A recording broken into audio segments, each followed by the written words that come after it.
Shalom, selamat pagi jemaat yang terkasih di dalam nama Tuhan. Mari sebelum kita melakukan aktivitas kita di sepanjang hari ini, kita mengawalinya dengan membaca firman Tuhan dari Yehezkiel pasal yang ke-11. Demikian firman Tuhan. Lalu roh itu mengangkat aku dan membawa aku ke pintu gerbang timur dari rumah Tuhan, pintu yang menghadap ke sebelah timur. Lihat, di dalam pintu gerbang itu ada 25 orang, dan di antara mereka kulihat Yaazanya bin Azur dan Pelaca bin Benanya, yaitu pemimpin-pemimpin bangsa. Firman-Nya kepadaku, hai anak manusia, inilah orang-orang yang merancang kedurjanaan dan menaburkan nasihat jahat di kota ini, yang mengatakan, bukankah belum lama berselang rumah-rumah kita dibangun kembali? Kota inilah periuk dan kita dagingnya. Oleh sebab itu bernubuatlah melawan mereka, bernubuatlah, hai anak manusia. Maka roh Tuhan meliputi aku dan Tuhan berfirman kepadaku, katakanlah, beginilah firman Tuhan, kamu berkata-kata begini, hai kaum Israel, dan aku tahu apa yang timbul dalam hatimu. Orang-orang yang kamu bunuh di kota ini bertambah banyak, dan kamu penuhi jalan-jalannya dengan mereka. Oleh sebab itu, beginilah firman Tuhan Allah, orang-orang yang kamu bunuh di kota ini, merekalah dagingnya, dan kota inilah periuk, tetapi kamu akan kugiring keluar dari dalamnya. Kamu takut kepada pedang, tetapi aku akan mendatangkan pedang atasmu. Demikianlah firman Tuhan Allah. Aku akan menggiring kamu keluar dari dalamnya dan menyerahkan kamu di tangan orang-orang asing dan menjatuhkan hukuman-hukuman kepadamu. Kamu akan berebahan karena pedang, dan di tanah Israel aku akan menghukum kamu, dan kamu akan mengetahui bahwa akulah Tuhan.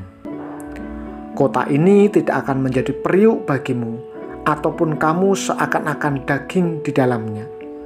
Di tanah Israel aku akan menghukum kamu, dan kamu akan mengetahui bahwa akulah Tuhan, karena kelakuanmu tidak selaras dengan ketetapan-ketetapanku, dan peraturan-peraturanku tidak kamu lakukan.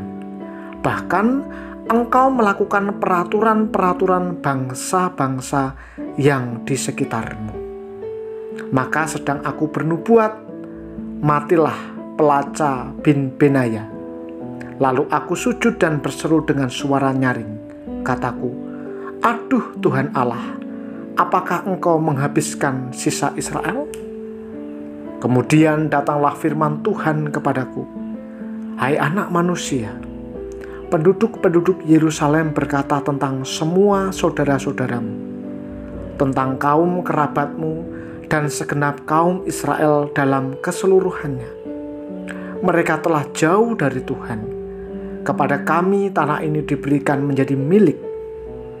Oleh sebab itu katakanlah, beginilah firman Tuhan Allah, walaupun aku membawa mereka jauh-jauh di antara bangsa-bangsa, dan menyerahkan mereka di negeri-negeri itu, dan aku menjadi tempat kudus yang sedikit, artinya bagi mereka, di negeri-negeri di mana mereka datang.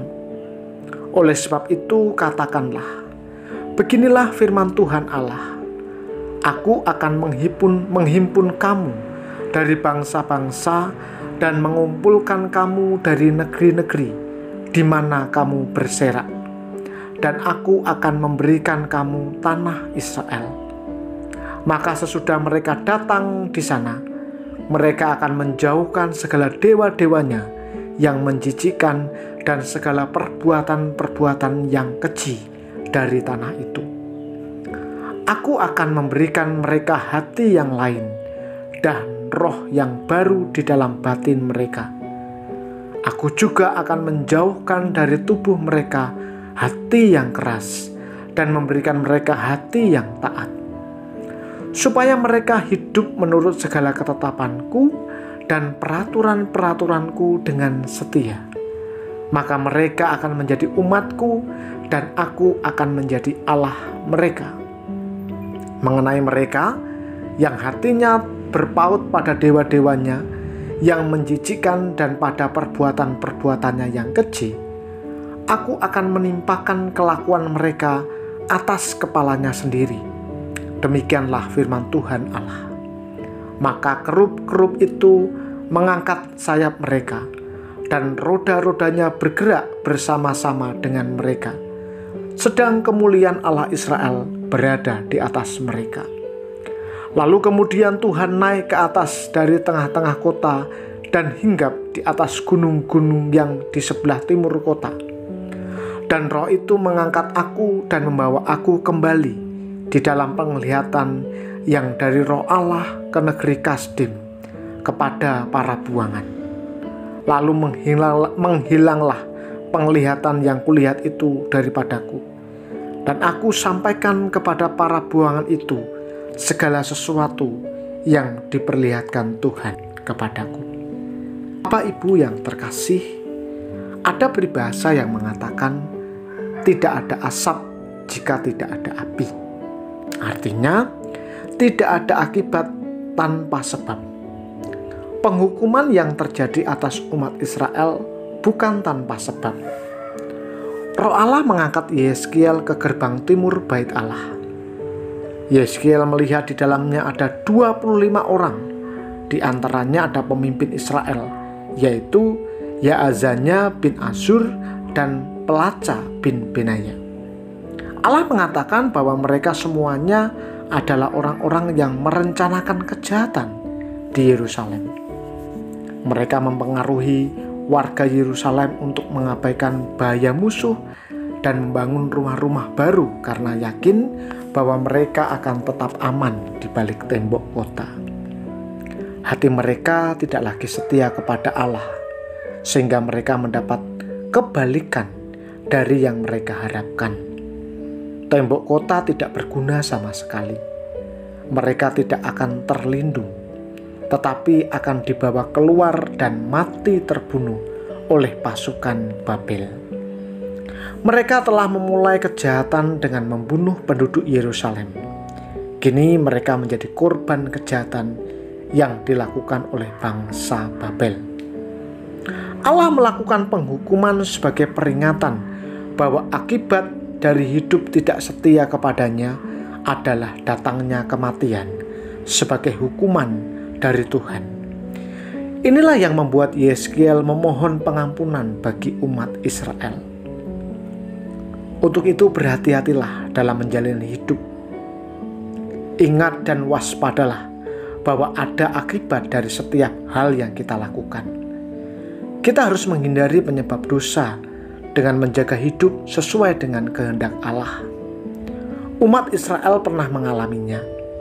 Pada awalnya mereka hidup aman dalam perlindungan Allah.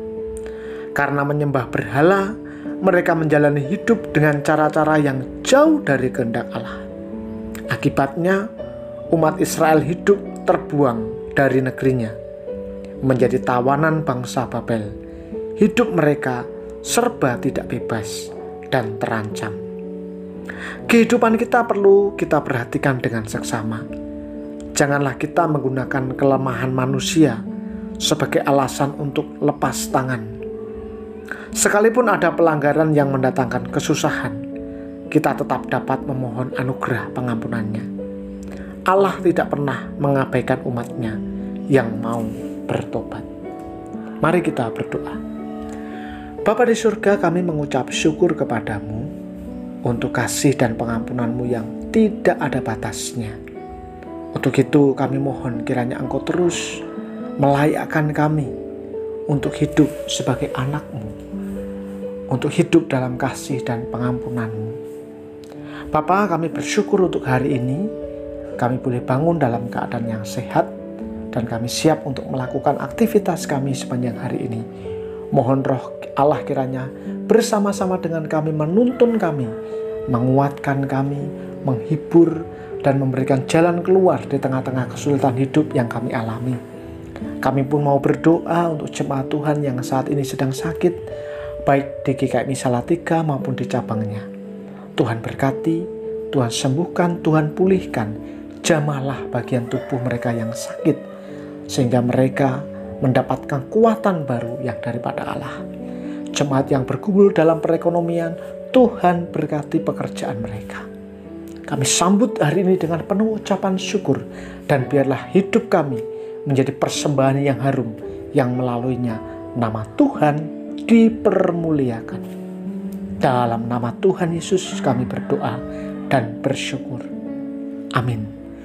Tuhan Yesus memberkati kita semuanya. Selamat beraktivitas.